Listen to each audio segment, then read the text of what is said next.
रानी की जय। आज हम आपको एक और श्री जी की सच्ची घटना बता रहे हैं कि एक आज हम आपको गुलाब खान के बारे में बता रहे हैं। गुलाब खान श्री जी का अत्यंत भक्त था। मुस्लिम होने के बावजूद भी वह श्री जी के दर्शन करने जाया करता था। और दर्शन करने के बाद में गुलाब खान की एक बहुत अच्छी आदत थी कि वो श्री जी की सीढ़ियों में सारंगी बजाया करता था। उसे सारंगी बजाना बहुत अच्छी तरह से आता था। वह श्री जी के दर्शन करता, उसके बाद में सीढ़ियों में सारंगी बजाता था। सभी गोसाई लोग वहाँ से निकलते, दर्शन करने जाते तो उसकी सारंगी की तारीफ करते थे। तो धीरे धीरे ऐसे ही चलता रहा। तो श्री जी की हरियाली तीज पे महारानी के जो पद गायन होते हैं, तो पुजारी जी और गोसाई लोग जब पद गायन करते हैं तो वो पद गायन करते करते उन्हें गुलाब खान की सारंगी की आवाज़ सुनाई दी और गुलाब खान से बोले कि गुलाब खान तू सारंगी जो सीढ़ियों में बजाता है वो हमारे पद में बैठ के, हमारे समाज में बैठ के गाया कर, हमारे भी पद में और मज़ा आएगा, तेरा भी जो भाव बनेगा श्री जी के सामने गाया कर। तो गुलाब खान ने इस तरह से ऐसे ही करना चालू कर दिया। गुलाब खान सारंगी बजाता, वहाँ पद गायन होते और गोपियाँ जो सखियाँ जो वहाँ नाचा करती थी। तो क्या हुआ कि गुलाब खान की एक बेटी थी, बहुत छोटी प्यारी बेटी थी। तो गुलाब खान की बेटी का नाम राधा था। जब गुलाब खान ने सोचा क्यों ना मैं पद गायन करते समय जो मेरी छोटी बेटी है वो उसे मंदिर पर लाया करता, तो उसकी छोटी बेटी को नाचना बहुत अच्छी तरह से आता था। उसकी बेटी अब श्री जी के सामने नाचा करती थी, नृत्य किया करती थी, पैरों में पायल पहनना करती थी और गुलाब खान सारंगी बजाया करता था। उसे थोड़े बहुत पैसे मिलते, श्री जी का भोग प्रसाद मिलता, वो उसी से अपना जीवन यापन करने लगा। धीरे धीरे ऐसे ही चलता रहा। और जब उसकी बेटी राधा बड़ी हुई तो सभी गोसाई बोलने लगे कि गुलाब खान एक बात बता कि तेरी लड़की बड़ी हो गई है, इसकी अब शादी के लिए कुछ सोचा है तूने? तो गुलाब खान जब इस बारे में लोग कहते थे तो वो बहुत सदमे में आ जाता था कि मेरी तो बस एक ही बेटी है और कोई है ही नहीं है इसकी, अब मैं कैसे शादी करूँगा। तो धीरे धीरे पुजारी ने बोलने लगे कि शादी तो करनी पड़ेगी, बेटी है, सियानी हो गई, इसकी शादी तो करनी पड़ेगी। तो ऐसे ही चलता रहा। तो गुलाब ने बोला कि चलो ठीक है, देखते हैं, इसके लिए योग्य देखते हैं, वर देखते हैं। तो इस तरह उसकी बेटी की शादी करा दी। पुजारियों ने हेल्प की, उसकी बेटी की शादी हो गई। लेकिन जैसे ही उसकी बेटी घर से विदा हुई, विदा होने के बाद में गुलाब खान तो इस तरह सदमे में आ गया कि बस एक ही बात रटता रहता, राधा राधा राधा राधा राधा राधा कहते पागल हो गया।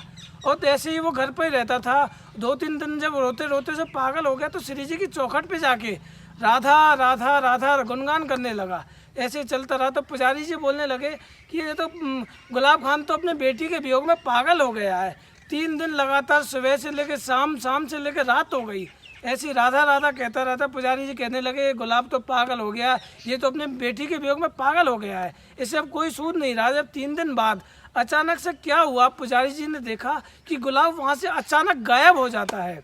तो पुजारी जी सोचने लगे गुलाब कहाँ चला गया, कई दिन हो गए, बीत गए। तो पुजारियों ने सोचा कि हमें लगता है कि गुलाब खान मर गया।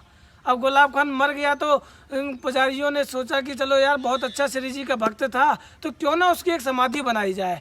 तो पुजारियों ने उनकी जब प्रिया कुंड है बरसाना पे, बरसाना की सीढ़ियों के पास में एक रास्ता है, जो हम जिस जगह खड़े हैं ये गुलाब खान की समाधि है। यहाँ पे गुलाब खान की समाधि बनाई गई।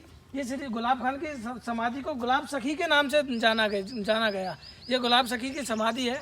तो इस तरह बना दिया गया, सब कुछ हो गया इस तरह से। उसके बाद में क्या हुआ कि एक दिन पुजारी जी श्री जी की शयन कराने के बाद में श्री जी को भोग लगा के जब बाहर लौट रहे थे मंदिर की सीढ़ियों के पास में, जब अचानक से पीछे से आवाज़ आई राधा राधा राधा। तो पुजारी जी ने रात के समय पीछे मुड़ के देखा तो उसे देखा कि गुलाब की आवाज़ आई। तो उन्होंने, पुजारी ने कहा गुलाब तू यहाँ कैसे? तो गुलाब ने बोला कि तू कहाँ चला गया, हमने तो ये सोचा कि तू मर गया होगा, कि कहाँ गायब हो गया। तो गुलाब ने कहा कि मैं तो श्री जी की नित्य लीला में चला गया। तो पुजारी जी कहने लगे पागल है वो, का तू नित्य लीला में चला हुआ है, क्या बेकार की बातें करता है, हमने तेरी समाधि बना दी, तू ये कहता नित्य लीला में चला, क्या प्रूफ है तेरे पास में, कोई है जो तू बता सके कि हमें नित्य लीला में चला गया? तो गुलाब सखी ने कहा कि पुजारी जी आप श्री जी को जब शयन कराने गए थे तो श्री जी को क्या भोग लगा के आए थे? तो पुजारी जी ने कहा कि जब मैं श्री जी को शयन कराने गया तो वहाँ पे श्री जी की मैंने पास में एक पान बीड़ा, खीर सा, लड्डू रख के आया था। तो बोलने लगा देखो पुजारी जी, जो आप बीड़ा रख के आए थे ना, वही बीड़ा गुलाब सखी के हाथ में था। पुजारी जी को बड़ा आश्चर्य हुआ। कहने लगे गुलाब ये सब कैसे हुआ, तू कैसे नित्य लीला में पहुंच गया? तो गुलाब ने बताया कि पुजारी जी 3 दिन जब मैं श्री जी के वियोग में राधा राधा राधा कह के जब रो रहा था, तो अचानक 3 दिन बाद में एकदम से श्री जी के मेन गेट के पास में एक छोटी सी बेटी आई। मैंने आंख बंद कर रखी थी, मैं राधा राधा बोल रहा था। तो वो छोटी सी बेटी बोली कि बाबा सारंगी नहीं बजाओगे, मुझे नाचना है, मुझे नृत्य करना है।